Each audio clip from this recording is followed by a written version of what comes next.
Chapter 25. Caring for Needy Children. Many a father who has died in the faith, resting upon the eternal promise of God, has left his loved ones in full trust that the Lord would care for them. And how does the Lord provide for these bereaved ones? He does not work a miracle in sending manna from heaven. He does not send ravens to bring them food, but He works a miracle upon human hearts, expelling selfishness from the soul and unsealing the fountains of benevolence.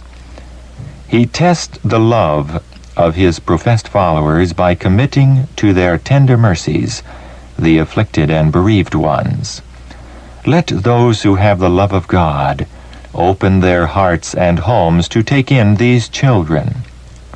There is a wide field of usefulness before all who will work for the Master in caring for these children and youth who have been deprived of the watchful guidance of parents and the subduing influence of a Christian home. Many of them have inherited evil traits of character, and if left to grow up in ignorance, they will drift into associations that lead to vice and crime. These unpromising children need to be placed in a position favorable for the formation of a right character, that they may become the children of God. Responsibility of the Church.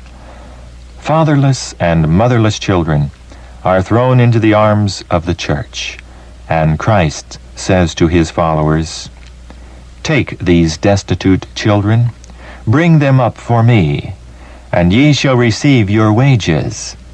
I have seen much selfishness exhibited in these things, unless there is some special evidence that they themselves are to be benefited by adopting into their family those who need homes. Some turn away and answer, 'No.' They do not seem to know or care whether such are saved or lost. That, they think, is not their business. With Cain, they say, 'Am I my brother's keeper?' They are not willing to be put to inconvenience or to make any sacrifice for the orphans, and they indifferently thrust such ones into the arms of the world, who are sometimes more willing to receive them than are these professed Christians.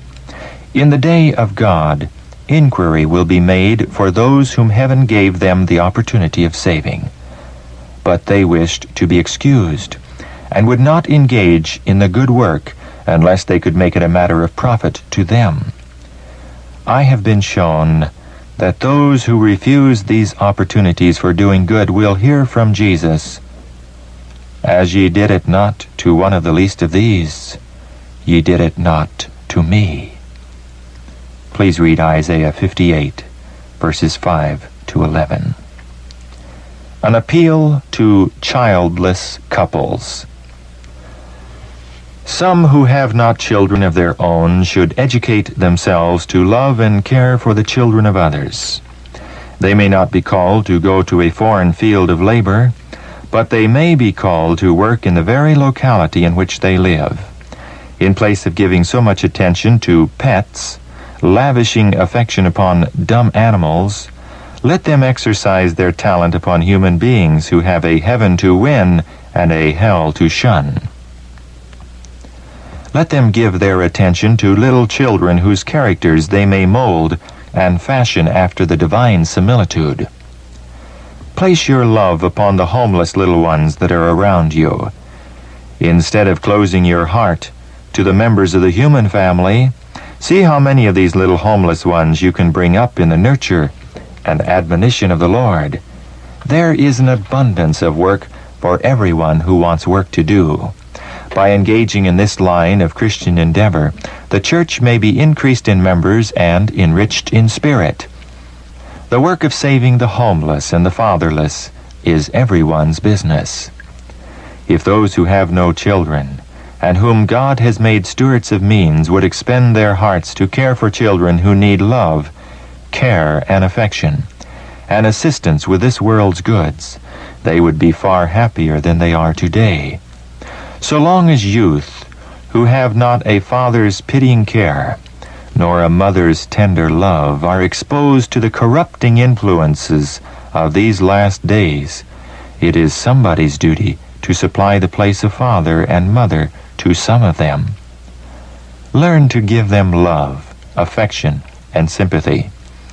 All who profess to have a Father in heaven, who they hope will care for them, and finally take them to the home He has prepared for them, ought to feel a solemn obligation resting upon them to be friends to the friendless and fathers to the orphans, to aid the widows, and be of some practical use in this world by benefiting humanity. Should ministers' wives adopt children?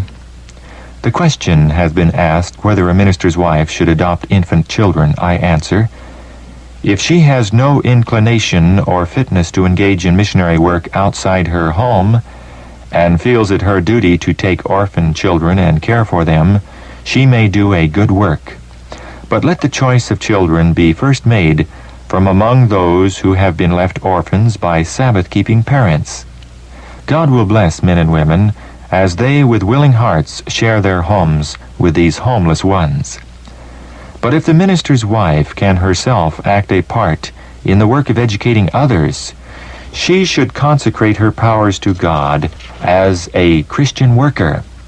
She should be a true helper to her husband, assisting him in his work, improving her intellect, and helping to give the message.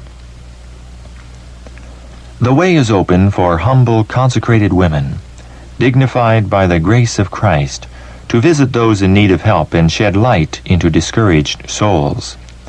They can lift up the bowed down by praying with them and pointing them to Christ. Such should not devote their time and strength to one helpless little mortal that requires constant care and attention. They should not thus voluntarily tie their hands.